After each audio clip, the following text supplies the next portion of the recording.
Bonjour à toutes, bonjour à tous. C'est avec un très grand plaisir que nous vous retrouvons sur le plateau de Sagesse Bouddhiste ce dimanche matin pour une émission consacrée à une question qui nous touche tous, de près ou de loin, celle du handicap. Aujourd'hui, plus de 5 millions de personnes en France se déclarent en situation de handicap, ce qui crée bien souvent un sentiment d'exclusion qui peut prendre différentes formes. Alors comment le définir plus précisément?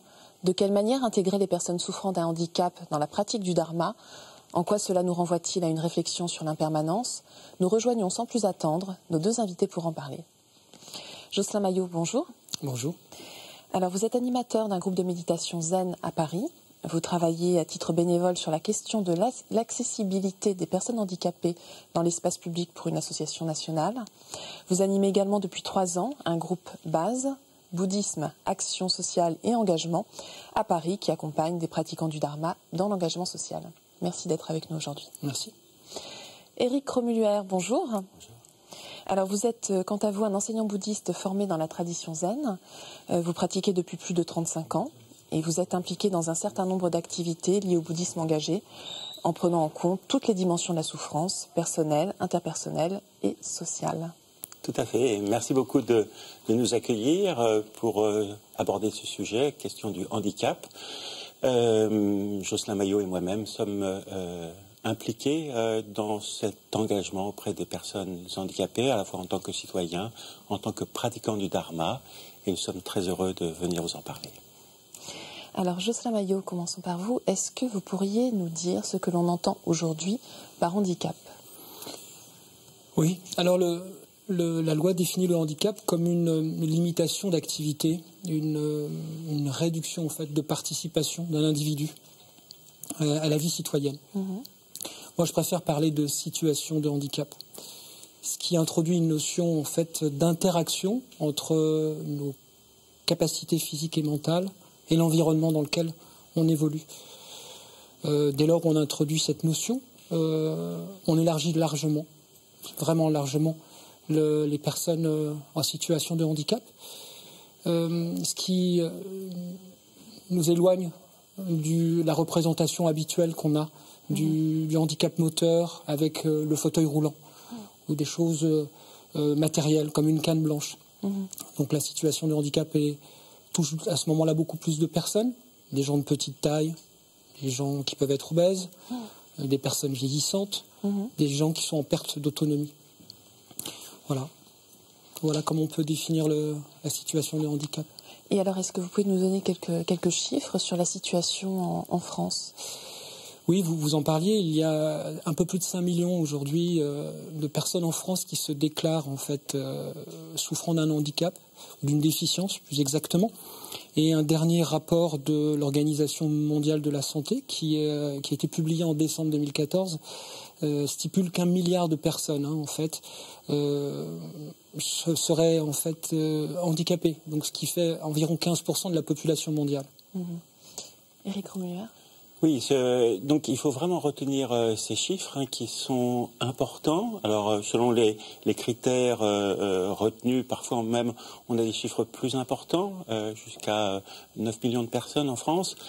Mais déjà retenir ce chiffre de 5,5 millions de personnes qui se déclarent eux-mêmes en situation de handicap. Je pense que pour beaucoup de téléspectateurs, beaucoup d'entre eux ignorent aussi cette dimension, car cette catégorie de personnes est une catégorie, une population qui est invisible. On est une société qui survalorise l'autonomie et les personnes qui, à un moment de leur vie, parce que aussi le handicap n'est pas quelque chose nécessairement de permanent, vont se retrouver en situation de handicap, vont devenir pas forcément exclus, bien qu'eux-mêmes peuvent le ressentir, mais en tout cas vont devenir invisibles. Et je crois que notre travail, et aussi le travail en tant qu'étudiant du Dharma, c'est vraiment de retrouver cette visibilité et cet accueil. Par exemple, en tant que dans la perspective bouddhiste, on pourrait dire nous sommes à la fois tous handicapés comme nous sommes tous valides. Donc ce clivage est très social et nous le voyons vraiment d'une autre manière en disant chacun d'entre nous a des limitations corporelles, mentale, et on travaille à bâtir à partir de ces limites. Donc notre regard est vraiment de toujours dépasser ce clivage. Alors pour rester justement dans une perspective bouddhiste, Jocelyn Maillot, en quoi le handicap nous renvoie à une question sur l'impermanence et à notre propre impermanence aussi également? Je ne suis pas considéré comme une personne en situation de handicap. Pour autant, le handicap me touche.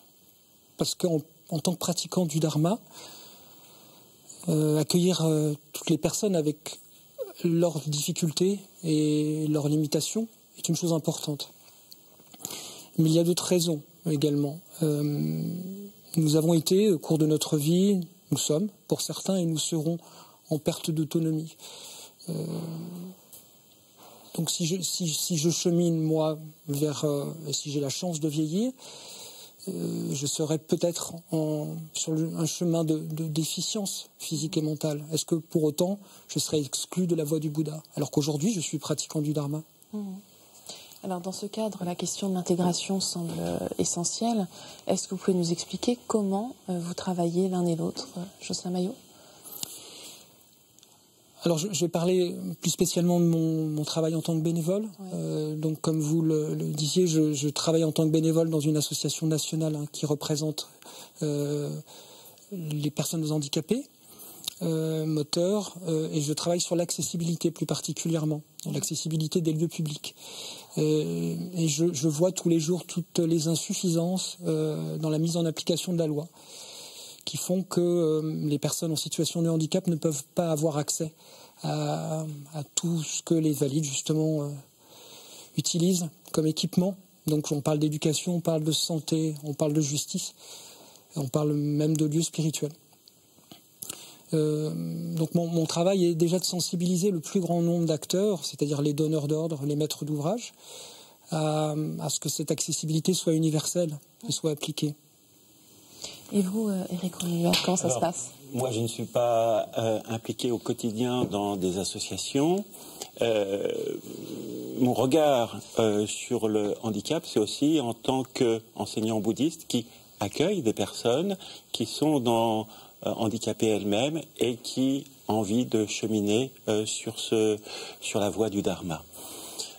Donc, en France, on a une loi qui est instituée depuis une dizaine d'années qui facilite l'intégration des personnes handicapées, qui parle des chances, de la participation, de la citoyenneté.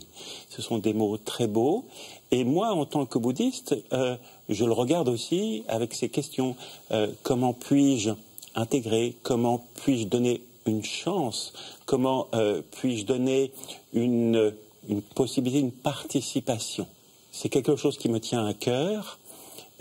Lorsqu'on parle avec des personnes handicapées, souvent on pense qu'elles souffrent physiquement, même si effectivement il y a des handicaps moteurs. Mais quand on parle avec elles, elles souffrent beaucoup du regard qu'on porte sur elles, le mépris, l'indifférence, la moquerie, l'infantilisation. Donc ça...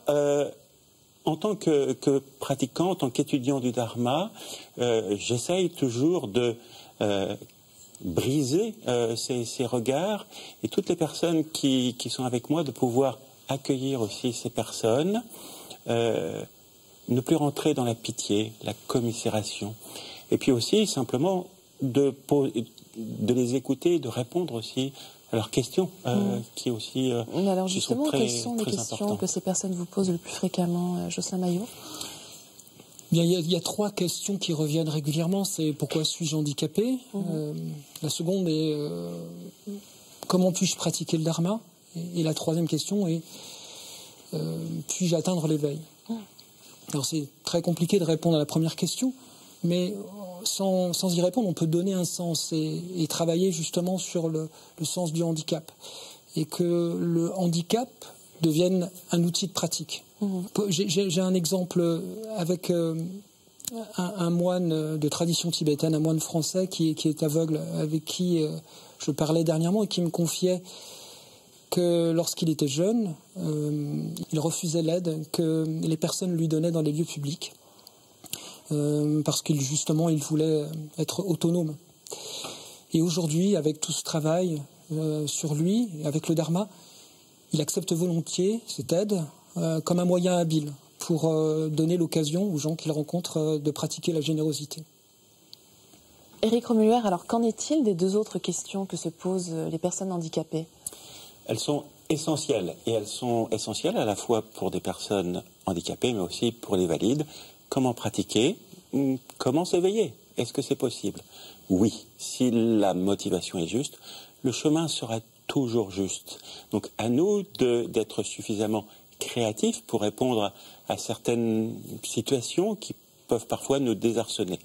Je peux vous donner quelques exemples. Je pense à une personne qui est aveugle, qui est venue à un certain moment dans notre groupe. Et au moment, puisque dans la tradition zen, on marche, on a une pratique de méditation marchée, a priori on se dirait, bah non, c'est pas pour cette personne, puisqu'elle n'a pas sa canne et elle ne peut pas marcher. Et en fait, elle avait une très grande faculté d'adaptation et de résilience, et elle savait complètement s'adapter. Donc on doit aussi utiliser leur pouvoir créatif.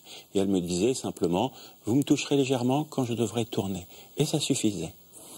Un autre exemple qui était pour nous peut-être difficile à appréhender, c'était une personne polyhandicapée en fauteuil roulant, avec vraiment des handicaps moteurs lourds, avec une véritable envie de pratiquer. Donc pratiquer la méditation. Et en fait, cette personne est entrée dans ce cheminement. Et on a aussi nos a priori. Donc on a cette méditation marchée. Et cette personne, instinctivement, on serait plutôt tendance à lui dire non, c'est pas pour vous, puisque vous êtes en fauteuil roulant. Mais en fait, celle-ci s'est intégrée dans la marche en adoptant notre marche, notre rythme, avec son fauteuil roulant. Et donc, c'était plus la méditation marchée, c'était la méditation marcher, rouler. Et c'était merveilleux de voir comme cette personne, malgré un handicap moteur très important, pouvait tout à fait trouver une place dans cette pratique. C'était merveilleux. Alors, Jocelyn Maillot, juste un mot sur votre programme. Comment est-ce que ça marche ? Donc le programme base est une expérience que nous menons depuis 3 ans avec Éric Remuller et puis d'autres personnes. Et ce sont des personnes qui prennent des engagements. Donc engagement de pratiquer le dharma et également d'avoir une activité sociale. Donc il y a un bénévolat généralement qui est demandé à ces personnes et pendant cette période des 6 mois, les personnes vont de façon très anonyme dans des associations pratiquer la générosité. Il s'agit en fait de créer des passerelles entre le monde méditatif et l'action sociale. Merci beaucoup à tous les deux de nous avoir fait partager votre expérience. Merci beaucoup. Merci. Et si vous souhaitez aller plus loin, voici quelques suggestions de lecture. Je vous rappelle tout d'abord l'ouvrage de notre invité Éric Remuller, Le bouddhisme engagé aux éditions du Seuil. Celui-ci nous présente les enjeux de ce mouvement, ses limites, ses espoirs, tout en s'interrogeant sur sa signification concrète dans le monde d'aujourd'hui. Ce que l'on vit en s'arrêtant, du moine bouddhiste coréen Emin, un essai publié chez De Crescenzo éditeur qui nous enseigne comment trouver la sérénité, être à l'écoute de soi-même et des autres. L'auteur nous donne quelques pistes à appliquer dans le tumulte de la société actuelle. Et enfin le dernier tome, le numéro 4 donc de la bande AED, par Jacques Egege, publié chez Grart, une bande dessinée qui aborde avec humour et intelligence le thème du handicap. C'est la fin de notre émission, vous pouvez la revoir pendant toute une semaine sur le site internet de France 2 en consultant plus.fr. Merci à tous de votre fidélité. Nous vous retrouvons la semaine prochaine.